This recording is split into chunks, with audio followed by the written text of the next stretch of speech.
তো দেখো আমি এখন এটা কি ভাবছি বলো তো, দেখি এর মধ্যে কী কী দিয়েছি আর কে কে ভালোবাসে খেতে। আমার তো খুব ভালো লাগে। দেখো ভাত বসিয়েছি হয়ে গেছে, তো আমি আজকে এটা ভাজা করছি, এটা দিয়েই যাচ্ছি। আর দেখো ডাল হয়ে গেছে,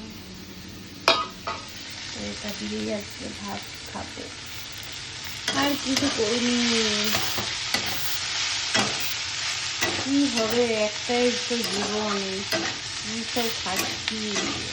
বাল শাল, করলা ভাজা বালের জীবন, বালের ভালোবাসা, বালের জীবন, আর কিছু না।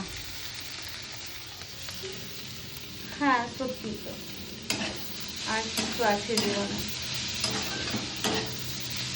একদম ভাল লাগছে না রান্না করতে আজকে, আমার এইসব দেখে মাথা খারাপ হয়ে যাচ্ছে।